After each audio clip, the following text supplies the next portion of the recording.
Back around the time on the PS1, there was a trend of classic games getting a revival. Stuff like Xevious, Battlezone, Asteroids, Space Invaders, you name it, it probably got a revival. But for the most part, during that time, it was largely just more or less a reskin with maybe some fancier sound effects. At its core, it was still the same basic game. And when I went into Pac-Man World, that was kind of what I was expecting. So, you can imagine my surprise when it turned out to be a badass platformer. Now the story follows Pac-Man about to celebrate his 20th anniversary. I see what they did there. And to celebrate his anniversary, his friends and family are throwing him a big party. Except that they're missing, and appear to have been kidnapped and taken to Ghost Island. Now Pac-Man has to go to Ghost Island, save his friends, and defeat some kind of weird robot clone Pac-Man type guy, because the rise of the robots must in fact be stopped. Because that was a terrible game. Now this is hardly Pac-Man's first adventure game with a story. That would probably be Pac-Man 2: The New Adventures, but thankfully, where that game was a giant pile of garbage, this game's actually kind of awesome. The idea is Pac-Man is dropped into a 3D-ish world, and he must get to the end as well as find a hidden key in each world to free his friends, and then go defeat a boss at the end of the world and move on. However, it's not as entirely simple as it initially comes across. First of all, it's not entirely 3D. In fact, very few parts of the world are 3D. I would say this is closer to, say, Bug on the Sega Saturn, where it's a 2D world that just has extra amounts of depth. Not quite 2.5D, it's still very much 3D, but it plays like it's 2D, you know? There are a few moments where you can explore in a somewhat 3D environment, but they seem heavily underutilized, and ultimately kind of hurt the world's design as a whole. And the reason is that the world feels very linearly designed, and while that alone isn't necessarily a problem, what is a problem is the obvious fetishes the game developers had when they built this game.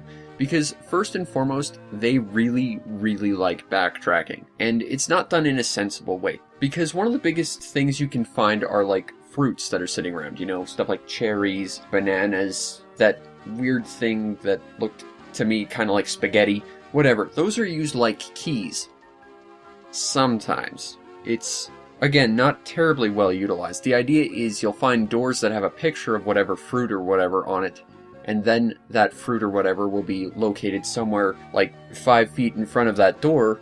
You collect it, you backtrack back to the door, you open it, and that'll unlock something like 10 feet ahead of you, which will then in turn make you backtrack more to ultimately get to one secret area. And that happens a lot in this game, and it's not really done in a sensible way, because I think if this game really embraced its whole 3D roots, it could have created a grander 3D environment which emphasized more exploration rather than simply walk ahead 10 feet, go back, walk ahead, go back, etc, etc. And that ultimately means that really the levels are kind of boring in the sense that you have to deal with the exact same traps over and over again, and not in any newer, more interestingly designed manner than what you previously faced. It's more, you're dealing with the same trap in the same way over and over, and it's kind of obnoxious like that.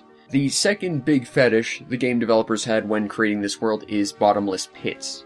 And I think the reason is, this game is pretty easy. It likes to give you lives like candy, and overall the enemies aren't all that big of an issue because you can both attack them with a butt stomp as well as using your power pellets as some kind of ranged attack that pretty much takes out any enemy except for ghosts. Because of this, I think the developers noticed that it might be a little easy, so they just decided to chuck bottomless pits pretty much everywhere, which means you're gonna die a lot from bottomless pits. Because the only other thing that really causes you any harm in this game are occasional traps that really take advantage of the early PlayStation kind of shoddy hit detection that you kind of expect from platformers. And they're there, for sure, but it's mostly the bottomless pits that are going to give you issues. And while certainly they give you enough lives and they give you ample amounts of checkpoints, it just feels like you're running through the motions a little bit too much, especially when you combine it with all the backtracking they make you do. So the world design isn't all that great, but at the same time, I kind of think it's sort of reminiscent of the much more recent Rayman Legends, where every world is kind of linear by design, but there's enough secret stuff off the beaten path that you have to go explore. In this case, however, it's more like grab something that's maybe slightly out of the standard path and then going back 10 feet and exploring a secret area. In that regard, however, the only real issue is the fact that these secret areas tend to be one way, and if you screw up on your execution in a secret area, you basically have to start the level over. To be fair though, most of these secret areas don't have anything that's all that valuable in it. You might find Pac-Man letters, which just allow you to go to another bonus world, which gets you like some extra lives, or it unlocks like a secret classic-ish Pac-Man style level where you get to make more lives through points. So ultimately you're not going to be missing much if you choose to just play the level in the most linear fashion imaginable. But to truly experience this game, well, it's more backtracking and tedious than anything. Which is a real shame because the gameplay itself is actually solid. Pac-Man's platforming is pretty spot on. You don't feel like you ever really missed a jump because the mechanics didn't quite work the way you thought, or because the perspective was off a little. And combat's decent, if a little easy. And you gotta give them credit, at least they tried to make the standard Pac-Man pellets mean something.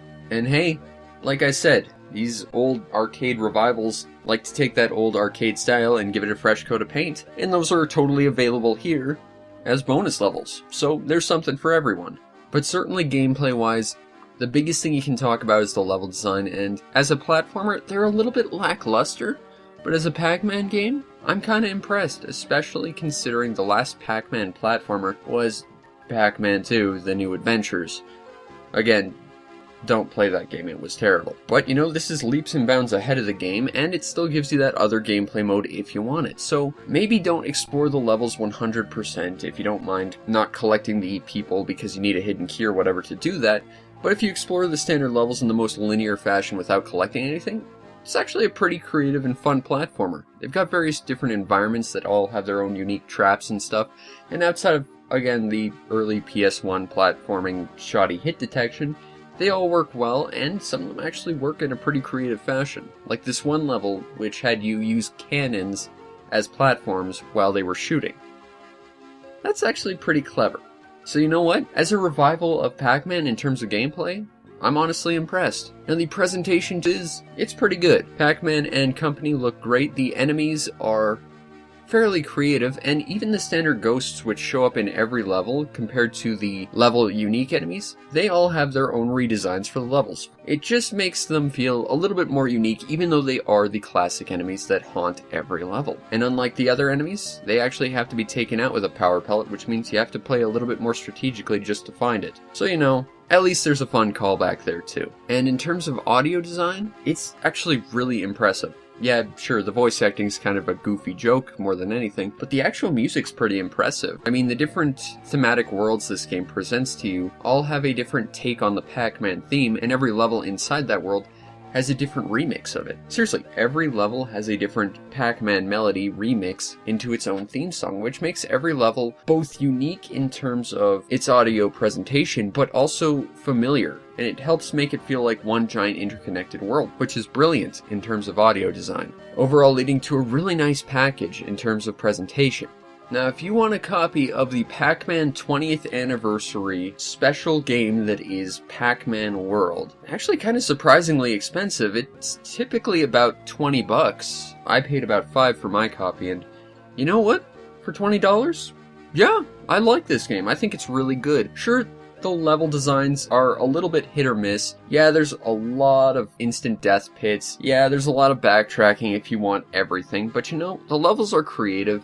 The enemies are clever, and for Pac-Man, they made a damn impressive platformer. And honestly, after playing this for my little, first impressions video I did, which, you know, go watch that, not so subtle plug, I gotta say, I really want to play more of these games, and it works out well because there was a Pac-Man World 2 and 3, and I'm honestly interested in getting both of them because this game is so good. Because despite the level designs being a little bit iffy here and there, even though there's some janky hit detection and, yeah, the backtracking I could do without, it's still a solid platformer, and hey, it's a better Pac-Man platformer than Pac-Man 2 The New Adventures. Not that that's saying much, but this game?